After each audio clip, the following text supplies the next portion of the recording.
Estamos casi terminando una serie que se llama Pregunta. Y es una serie que está unida precisamente a una pregunta que hemos sugerido semana tras semana que nos hagamos nosotros mismos. Si tú quieres repasar las clases, esta clase, las anteriores de la serie, otras clases más van a estar forever and ever, van a estar en internet. La dirección es iglesiadecristoelfaro.com y también lighthouse.com. Puedes tú venir a las clases. Y antes de la clase yo quiero preguntarle algo a mi bola, ya que estamos aquí. ¿Quién va a ganar el mundial? Dice, mejor pónganse a orar. Ok. Buena idea. Pero estamos en esta serie y estamos hablando de una pregunta. Estamos hablando de una pregunta que responde todas las demás preguntas, todas las dudas de nuestra vida. Hemos sugerido que hagamos esta pregunta antes de tomar cualquier decisión, antes de tomar cualquier oferta o antes de aceptar cualquier invitación. Hablábamos, hazte esta pregunta antes de tomar la decisión. ¿Se acuerdan cuál es la pregunta? ¿Cuál? A ver, vamos a leerla todos juntos porque no todos se acuerdan. Vamos a leerla juntos. Dice, ¿cuál es la decisión más sabia? No me convencen, así que les voy a pedir que dejen de checar los resultados del fútbol. Vamos a leerlo juntos otra vez. ¿Cuál es la decisión más sabia? Si tú te preguntas esto antes de tomar una decisión importante, de aceptar una invitación, vas a ahorrarte tiempo, dinero, lágrimas, sudor, trabajo en balde, preguntándote cuál es la decisión más sabia. No te preguntes qué es lo que más me conviene. No te preguntes dónde es donde gano más. Ni siquiera te preguntes cuál es el asunto legal. La pregunta es cuál es la decisión más sabia. Y hacíamos esta pregunta pensando en nuestro pasado, las cosas que hemos hecho en nuestro pasado que nos tienen donde estamos. Hacemos esta pregunta basado en nuestras circunstancias actuales, ¿dónde está mi vida el día de hoy? Y basado en eso, ¿cuál es la decisión más sabia? Pero especialmente es a la luz de mis esperanzas y sueños futuros. Quiere decir, ¿dónde voy a estar mañana? Las metas, los planes que tengo para mi futuro. ¿Cuál es la decisión más sabia? Porque hoy estás tú plantando para cosechar mañana. Y lo que tú hagas hoy, lo vas a recibir mañana, o en 5 años, o en 10 años. Y por eso es la pregunta, ¿cuál es la decisión más sabia? Hoy, es más, habíamos dejado tarea y la tarea que dejábamos era siempre pregunta. Antes pregúntatelo, ¿cuál es la decisión más sabia? Y hoy vamos a hablar de este tema. Vamos a hacernos esta pregunta basada en este tema. La palabra de hoy es remordimientos. Todos aquí tenemos remordimientos.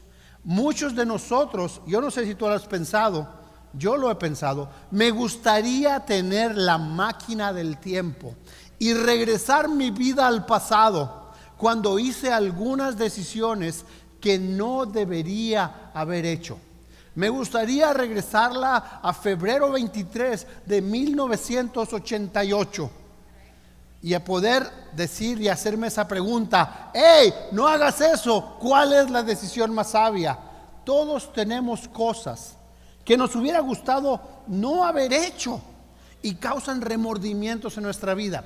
Así que para empezar la clase se me ocurrió algo bien brillante. Busca a alguien que no conozcas, echa el ojo a alguien que no conozcas y compártele los más negros remordimientos de tu vida. Bueno, eso es nomás para poner las emociones al rojo vivo, pero todos tenemos remordimientos. Y cuando piensas en remordimientos, la pregunta que nos hacemos es, ¿cómo hice esa tontería? ¿Sí o no te has preguntado eso?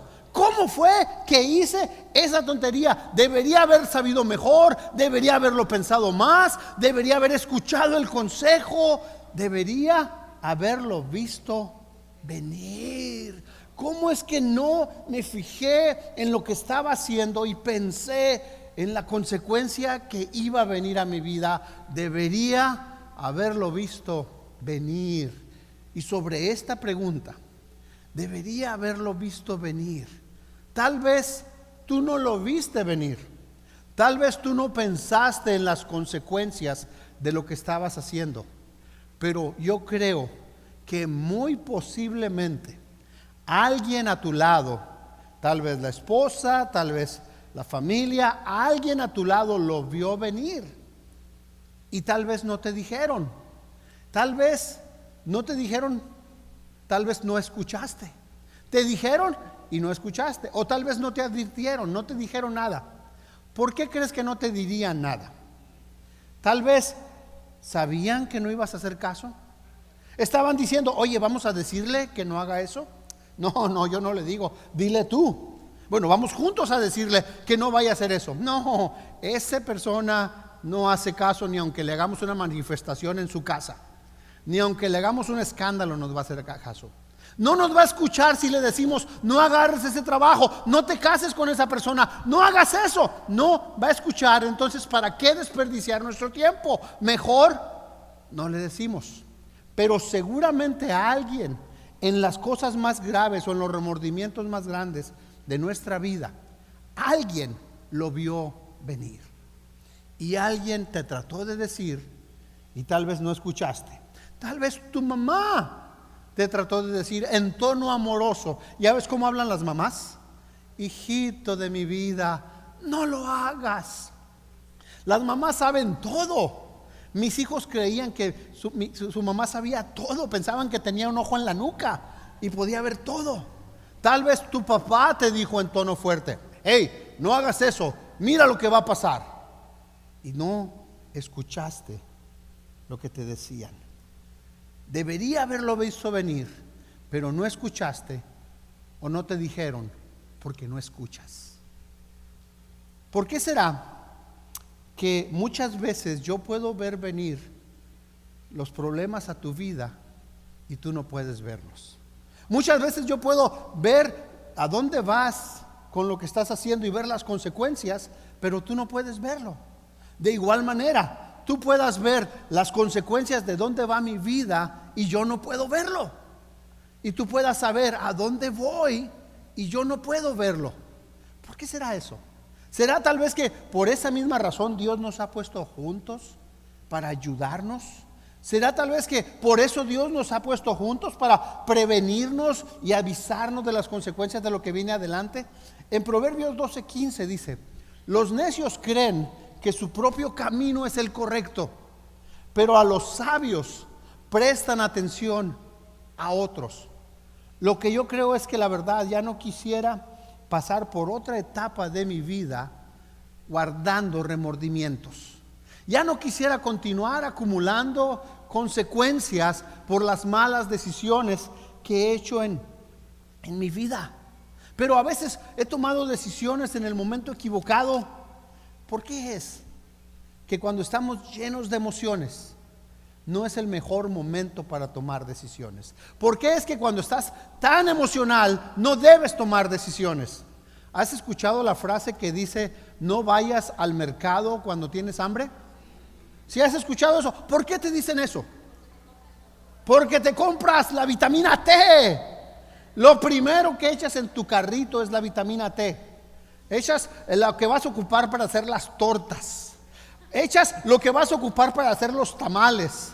Echas lo que vas a ocupar para hacer las tostadas. En vez de echar las frutas y verduras primero, echas lo otro porque tienes hambre. Cuando estás lleno de hambre, no vayas al mercado. De igual manera, cuando estás lleno de emoción, cuando estás emocional, no tomes decisiones porque te vas a equivocar. Nuestras decisiones no nos permiten ver claramente.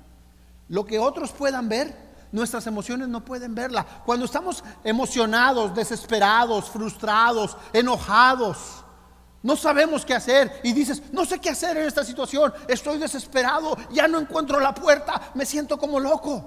Y tal vez el que está enseguida de ti te dice, ¿de veras? ¿No puedes ver lo que tienes que hacer? O sea, se ve bastante claro para mí. Se ve bastante obvio para mí lo que tendrías que hacer. Pero cuando estamos en medio de la tormenta de emociones, nuestro entendimiento se nubla. La angustia, la desesperación de perder al amado o a la amada nos frustra y nos ciega. Y entonces no pensamos claramente en nuestra vida. Otra cosa es que nuestras emociones, cuando estamos llenos de emociones, nos impide pensar de manera espiritual, nos impide pensar claro. ¿Has ido a la juguetería con un niño de 4 o 5 años? ¿O has ido al mercado con un niño de 4 o 5 años? ¿Qué ocurre con el niño? Y fíjate cómo son los de la tienda. Ponen las cosas que quieren vender, las ponen a las alturas de los niños, como por ahí, donde el niño agarra. ¿Qué ocurre cuando el niño toca ese juguete? Entra un sentido de posesión diciendo: este es mío.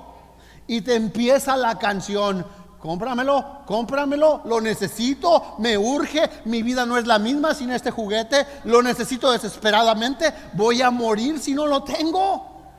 Y tú le dices: mi hijo, si ya tienes 12 de esos y has quebrado 4. Y le dices: no. Y entonces el niño se tira al suelo y empieza como que estuviera posesionado y da vueltas, echa espuma, se levanta, grita, flota en el aire. Pero tú eres el adulto, tú sabes mejor. Eso creo. A mí me dijeron eso: tú eres el adulto, tú sabes mejor. Pero cuando estamos llenos de emociones, no pensamos espiritualmente. Y pasa exactamente lo mismo con los adultos. Cuando fijamos nuestra mirada en un momento de emoción, de desesperación, de deseo, de enojo, en algo, yo lo quiero y yo lo quiero y es el amor de mi vida. Pero apenas lo conociste ayer, pero es el amor de mi vida. Ya sé, nacimos el uno para el otro, está en el destino. De veras, para mí es bien claro lo que tendrías que hacer. No es el mejor momento. Tal vez si yo podría manejar tu dinero mejor que tú mismo. Porque si tú me dices: quiero comprar este juguete para mí, cómpramelo. Y si yo tengo tu cartera, podría decirte no. Porque yo no pienso emocionalmente como tú con tu dinero. Tú seguramente podrías manejar mi dinero mejor que yo, porque no te influenciarías por mis emociones. De tal manera que tú sabes muy bien lo que el matrimonio del hermano necesita, pero no sabes qué hacer con tu matrimonio. Tú sabes muy bien lo que los hijos del vecino necesitan, pero llevas 18 años sufriendo con los tuyos. No puedes ver claramente lo que tú necesitas, pero sí lo que el otro necesita. Y nuestras emociones nos impiden pensar espiritualmente. Entonces, ¿cuál es la decisión más sabia? Es lo que tenemos que preguntar hoy. ¿Cuál es la decisión más sabia cuando las emociones son altas y nuestros deseos están inflados? ¿Qué es lo más sabio cuando me estoy muriendo y angustiado y el deseo está inflado? La decisión más sabia es escucha. Escucha a las personas a tu alrededor que no están ahogadas en tu emoción. Escucha lo que estas personas pueden decirte y pueden ayudarte a escoger sin equivocarse. Otra cosa con las personas sabias es que la gente sabia sabe que a veces no puede decidir para ella por ella misma. La gente sabia sabe en qué momento decir: yo no puedo tomar esta decisión porque no me siento bien y me preocupa que si decido voy a escoger mal. La gente sabia sabe: en un momento voy a estar tan enojado que ojalá que no lo vea porque voy a hacer una tontería. O voy a estar tan desesperado que ojalá que no tenga oportunidad de hacerlo, pero podría ser algo que me voy a arrepentir. La gente sabia sabe que hay un momento en que no puede decidir por sí mismo, porque sus emociones los están ahogando. Hay un momento Los latinos tenemos este problema, decimos que somos puro corazón, ¿sí o no? Los latinos somos puro corazón y a donde vamos, qué corazonzote. Hay un momento en nuestra vida que no puedes decidir con el corazón. Hay un momento que si quieres decidir espiritualmente, que si quieres decidir con sabiduría, no puedes decidir con tu corazón.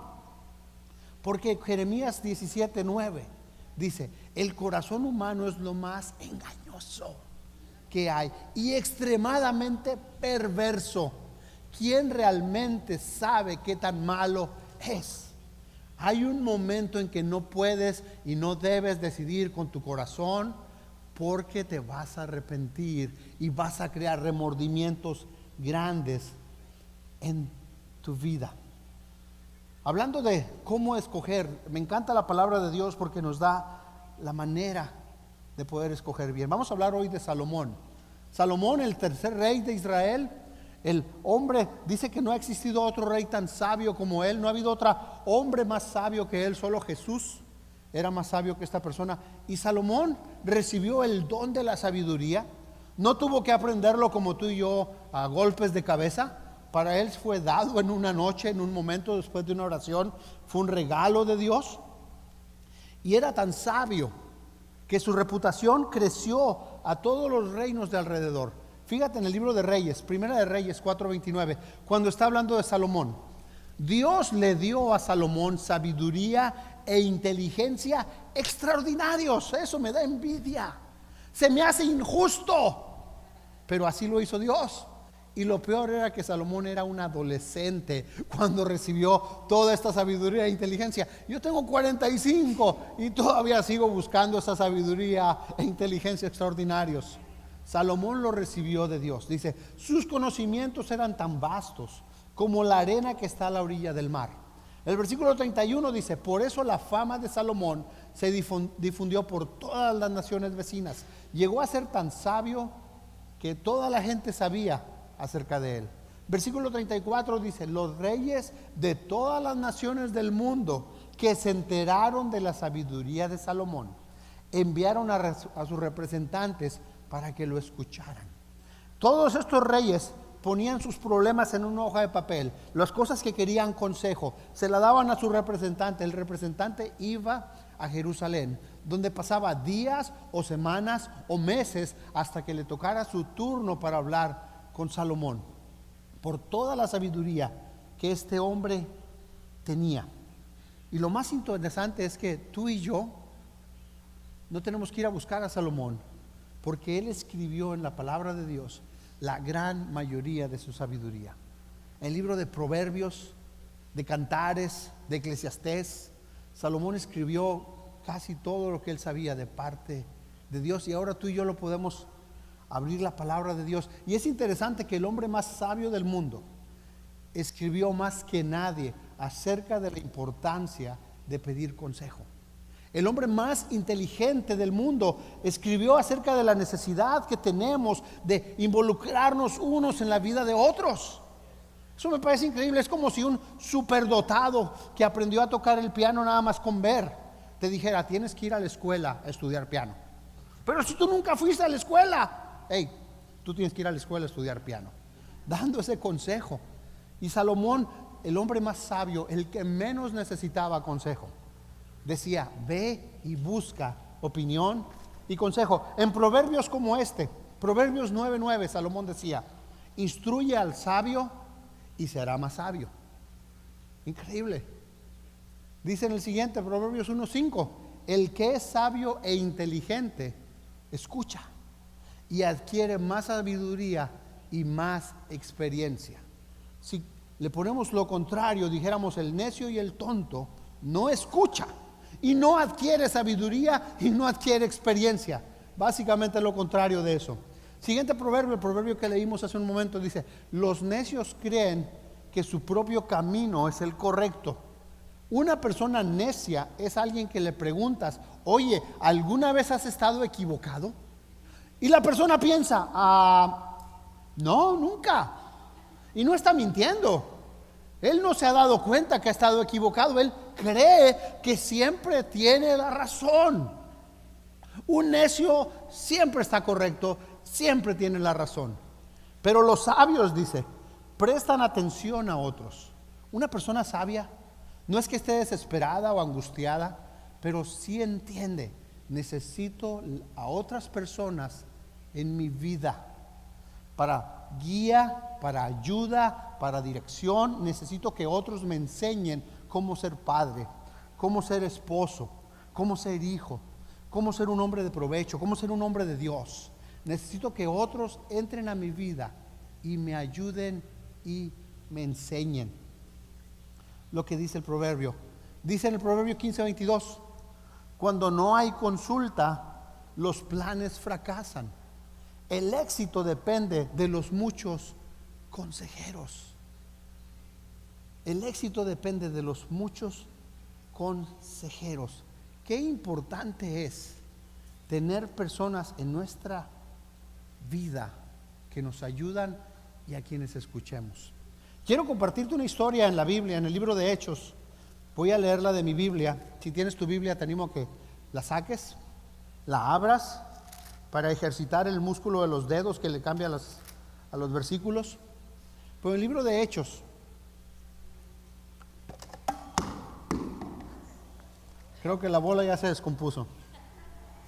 Libros Hechos 18:24. Quiero leerte la historia de un hombre que la semana pasada estaba leyendo esta parte y me encantó ver el corazón de este muchacho. En Hechos 18:24 dice esto: por aquel entonces llegó a Efeso un judío llamado Apolos, natural de Alejandría. Fíjate todas las cualidades que tiene Apolos. Era un hombre ilustrado, convincente en el uso de las escrituras. Había sido instruido en el camino del Señor. Con gran fervor hablaba y enseñaba con la mayor exactitud acerca de Jesús, aunque solo conocía el bautismo de Juan. Comenzó a hablar valientemente en la sinagoga. O sea, todas estas virtudes. Era un hombre ilustrado, convencido, instruido, fervoroso, exacto. ¡Wow! ¿Cuántas cualidades en una sola persona? ¿Cómo es la naturaleza de alguien así normalmente? Convincente, inteligente, seguro, fuerte, valiente. Ese tipo de personas normalmente son más arrogantes y orgullosos. Fíjate cómo en 1 Corintios, si tú la notas después la puedes leer, pero en 1 Corintios capítulo 1 versículo 10 vuelve a mencionar a Apolos como un hombre que tenía un montón de seguidores. Incluso en la iglesia de Corintios, personas preferían seguir a Apolos que al mismo Pablo. Y decían, yo soy de Apolos, decía. Pero esto no fue por algo porque Apolos lo promoviera, era porque su influencia era tan grande que personas querían seguirlo.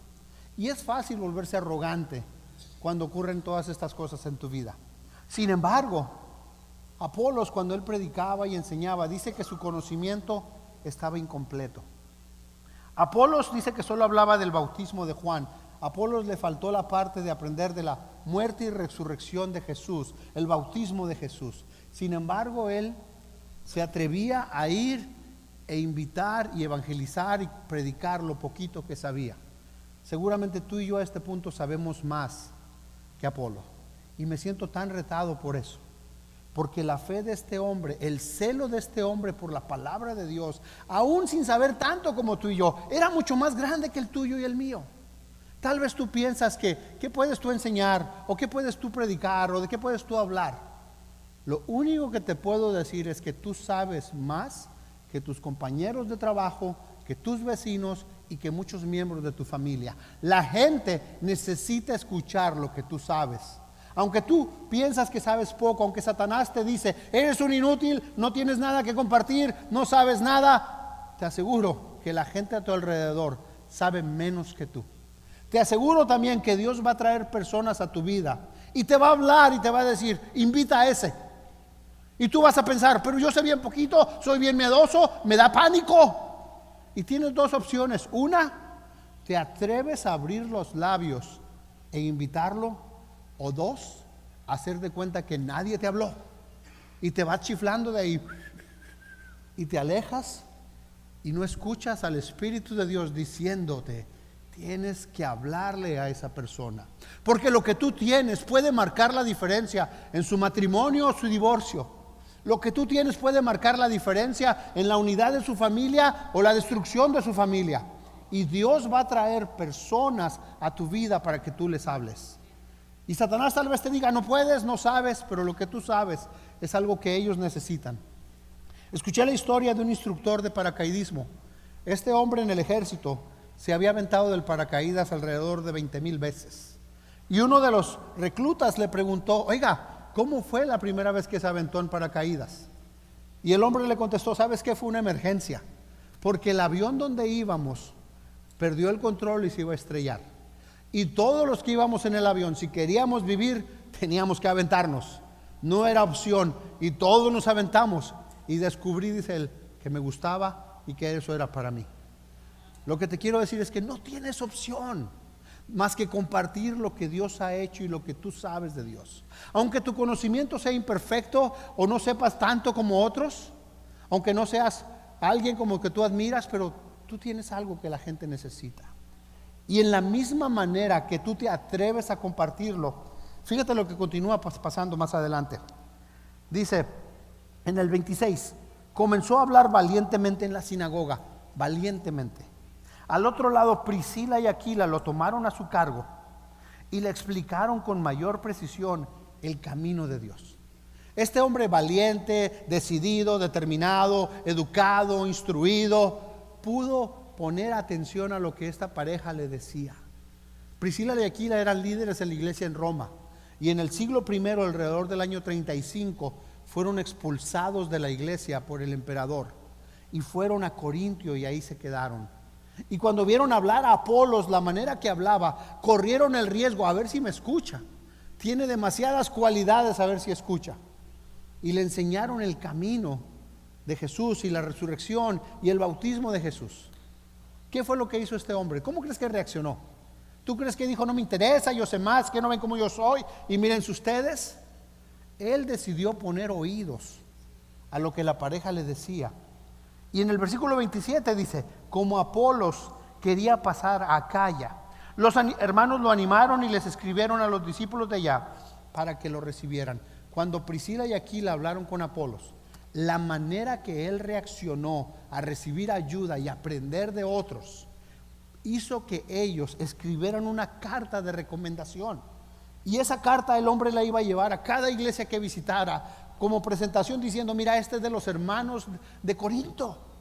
Y los demás decían, no, viene recomendado, viene bien recomendado, como un hombre humilde que escucha atención, como un hombre que comparte su fe, como un hombre que ama a Dios. A veces me han pedido cartas de recomendación, ya sea para el pasaporte, para la cita con migración, porque un hermano se fue de aquí a otro ministerio y lo primero que hacen, me llaman y me preguntan, ¿qué recomendación me podrías dar de este hermano? Y yo le cuelgo. Y le hago pi. Pero si se tratara de escribir una carta de recomendación de ti mismo y de tu fe y de tu evangelismo y de tu humildad, ¿qué diría la carta? Córranlo inmediatamente.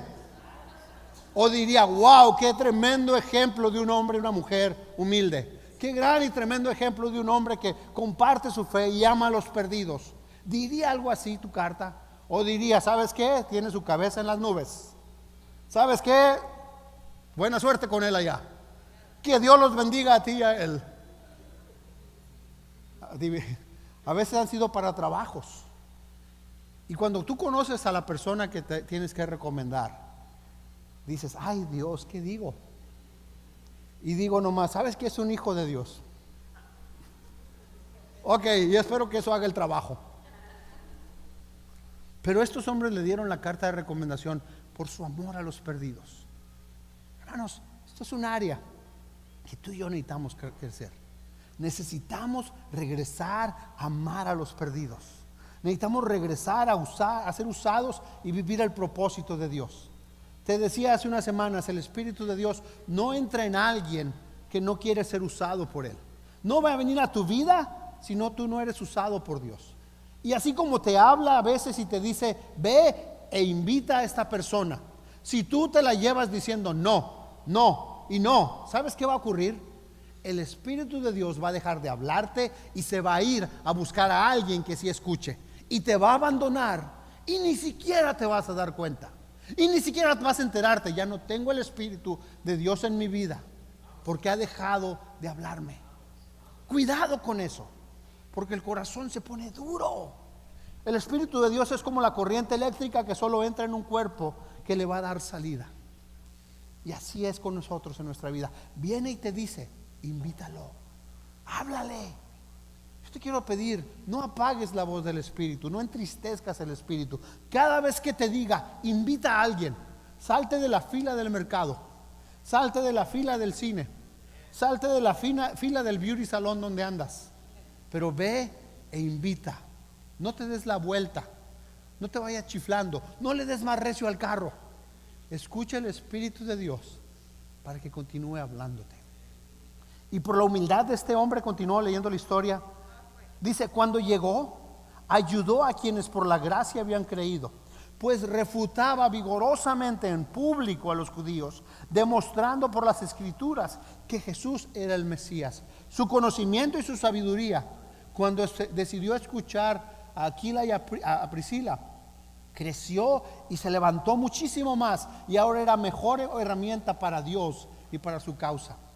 Tal vez tú puedas ser una Aquila y una Priscila para alguien. Tal vez tú puedas ir y ayudar a un joven cristiano. Tal vez tú puedas ir y ayudar y enseñar a alguien que está débil en la fe. Tal vez Dios quiera usarte como una Priscila, o como un Priscila y una Aquila. Tal vez quiera usarse hacia ti. Y te va a hablar y te va a decir, ve y habla con él. Ve y corrígelo de su error. Si quieres que te siga hablando, si quieres que continúe en tu vida, entonces ve y hazlo. No te des la vuelta, no te voltees al otro lado, no pretendas que no viste nada, no pretendas que no te importa. Ve y escucha. Si Dios nos quiere usar así, entonces, ¿por qué no buscamos consejo? ¿Por qué no buscamos dirección? ¿Sabes? Déjate digo por qué. Porque ya sabemos lo que la gente sabia va a decir y no queremos escucharlo.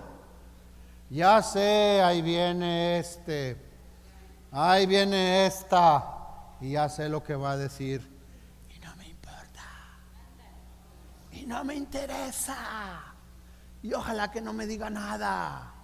Uy, cuando cruzan no sé si me vean los ojos, pero cuando llegas a alguien y le hace así, ya sabes que no te quiere escuchar.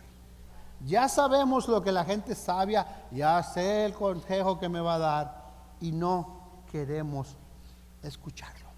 Es más, incluso es tan engañoso que hasta el mismo hombre, hasta el mismo Salomón, el más sabio de la historia, el más sabio de los hombres, cayó en orgullo y se olvidó de lo que él mismo predicaba.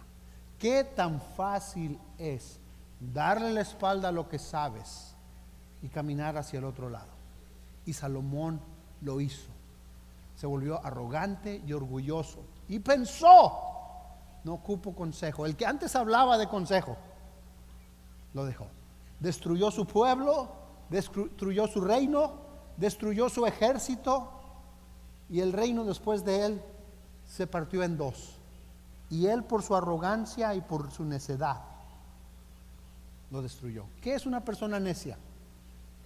Una persona necia es alguien que, viendo el peligro y las consecuencias, no le importa y continúa adelante. Es alguien que, viendo que se está haciendo un hoyo, continúa haciendo el hoyo y hundiéndose más y más. Eso es un necio. Y tú sabes mejor que yo si eres necio o no. Yo nomás puedo ver. Tal vez otra razón es porque a nadie más le tiene que importar. Primero, ya sé lo que el sabio va a decir y no me interesa, la verdad.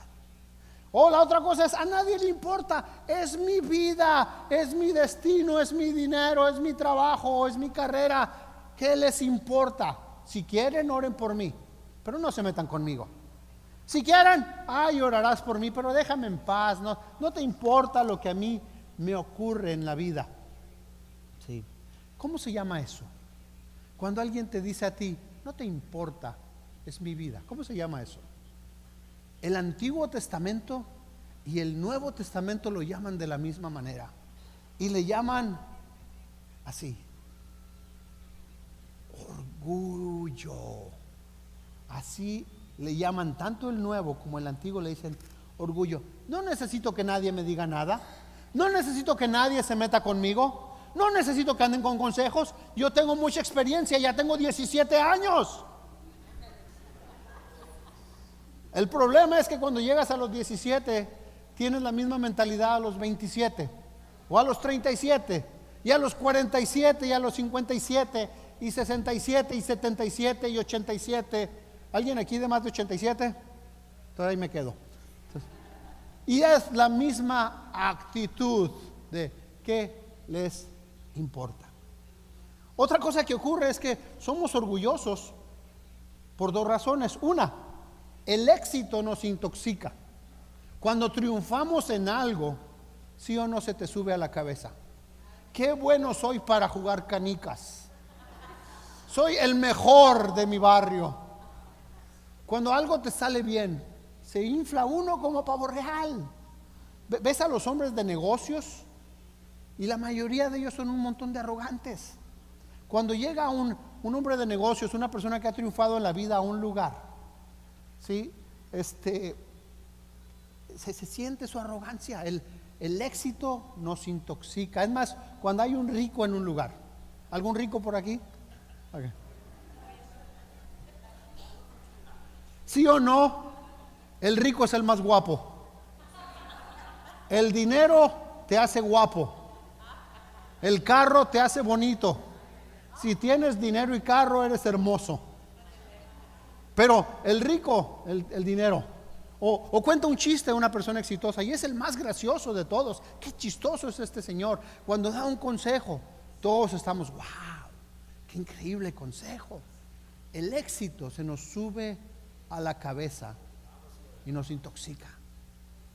Y así son las personas. Otra cosa es que el fracaso nos humilla. A ninguno de nosotros nos gusta que se sepan nuestras debilidades. Y por eso ni hablamos. Pobre de ti, mujer, con que se te ocurra hablarles y decirles cómo te trato. No queremos que sepan nuestras debilidades, nuestra ignorancia. Es más, por eso, hermanas, los hombres no preguntamos por direcciones, porque nos da vergüenza que sepan que estamos perdidos. Si nos recomiendas que leamos un libro sobre algo que no sabemos, no lo vamos a leer porque nos da vergüenza que sepan que no sabemos. O sea, yo no necesito escribir informarme o estudiar para ser padre. Yo tuve papás. Es más, fui niño, así que por lo tanto no necesito aprender nada sobre niños. Una vez me hicieron una cirugía, así que no necesito estudiar nada sobre cirugías. El fracaso hace que nos escondamos, que no compartamos, que nadie sepa nuestra necesidad y todo tontamente lo queremos esconder. Y las áreas de oportunidad donde pudimos haber sido ayudados y escuchado un buen consejo que era la solución a nuestro problema, por nuestro orgullo la escondemos y no la compartimos. El momento en que pudimos haber sido ayudados, por nuestro orgullo lo escondemos. Y de la misma manera que el éxito se nos sube a la cabeza y nos hace arrogantes, el fracaso y la mediocridad nos hacen orgullosos y nadie va a entrar a mi vida y nos perdemos la oportunidad de ser ayudados en nuestras necesidades. Decía hace rato, debería haberlo visto venir. Antes de haber hecho esto, debería haberlo visto venir.